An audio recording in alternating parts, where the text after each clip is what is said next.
Today's rant is about airports. Airports are quite daunting places, to be honest, because you have to go all through security and all metal detectors and everything, and I don't disagree with any of that, but it's just it is difficult, especially like if you've got young kids or elderly people with you on the flights, you know, because you have to be checked in before the flight.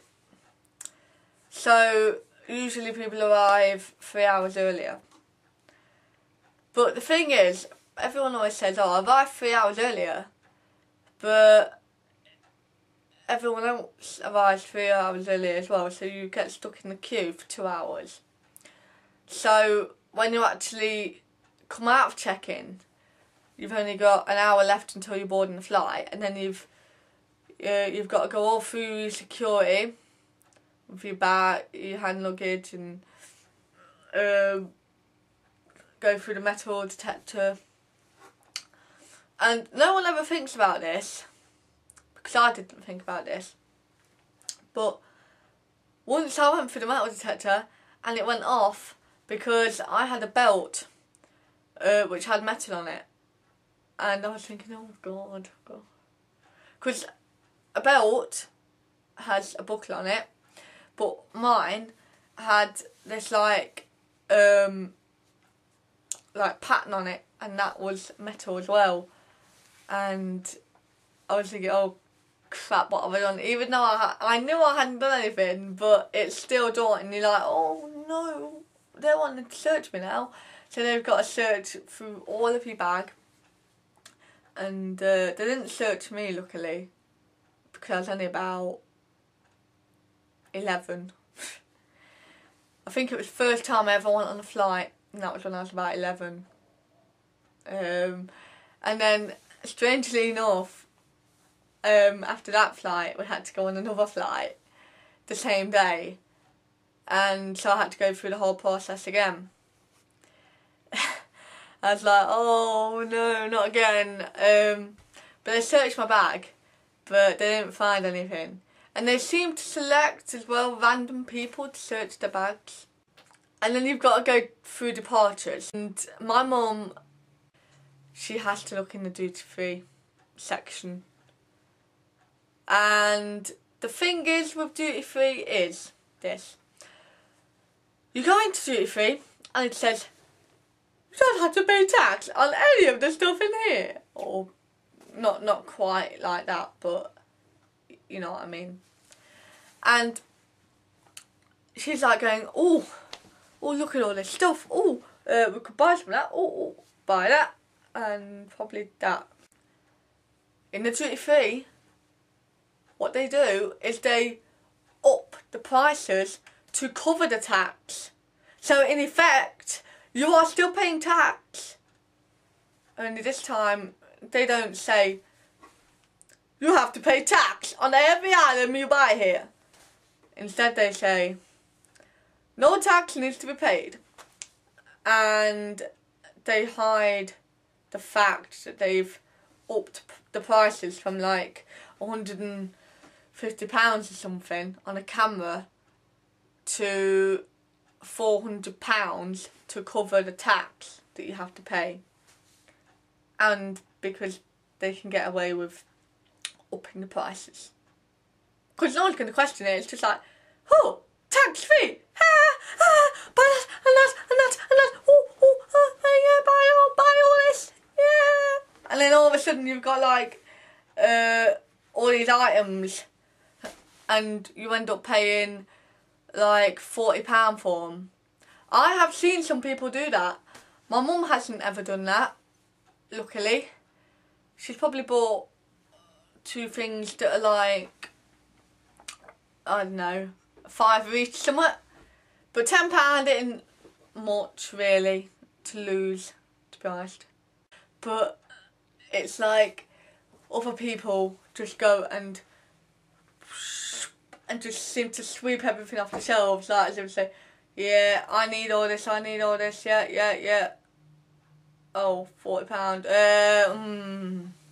Maybe I don't need that much. That can go back and that can go back and that can go back and that can go back. And it all just goes back onto the shelves. Because they find out that they don't actually need it. And that they haven't actually got £40 on them. Because they've changed all the money into like other currencies. Or just don't have any money on them at all if you're that dumb.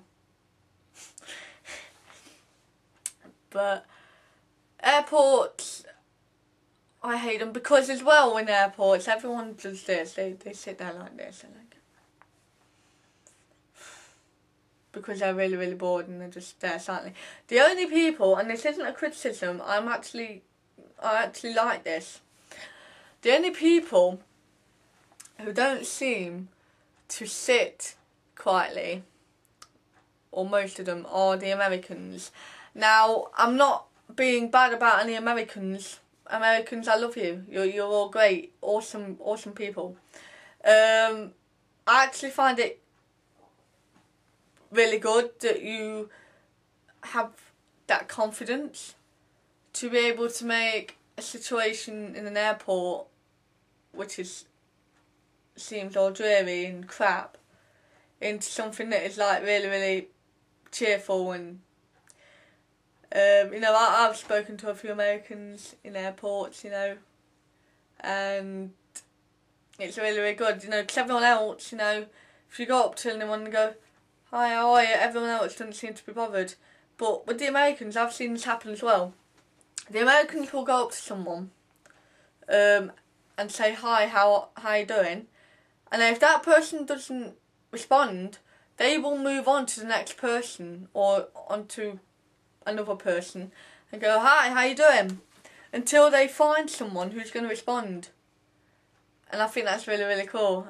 Because I think, me especially, and I think a lot of other Brits, if we ended up doing that, you know, if we said, hi, how are you to someone and they didn't respond, we'd just go back to our seat and just sit down, and that'll be the end, you know, because we've said hello to someone and they've not responded, so no one else is going to respond. I hope you're okay, and please leave your comments telling me what you think of airports, and please leave any rants for me if you have any. You can send them to me in a private message, or to a comment on my profile, or comment to any of my videos below and send me some rants. And for every rant that you send me, you can send as many as you like. For every rant that you send me, I'll give you a shout out for each one. If you send me 2 rants, you get 2 shout outs. Also, I just need to say, give 2 shout outs. I'd like to give a shout out to Kankurg, I think is how it's pronounced. I'll spell it for you. K-A-I-N K-A-R-G. And I would also like to give a shout out to, hang on, I need to just see if I can read this. Vandraford Horror 1. Now I'll spell that one as well because I can't spell it, can't pronounce it, sorry. V-A-N-D-R-F-O-D-H-R 1. I'm sorry to Kankurg that I didn't give you a shout out with the other shout outs. You just got missed. I'm sorry. And I'll see you all tomorrow.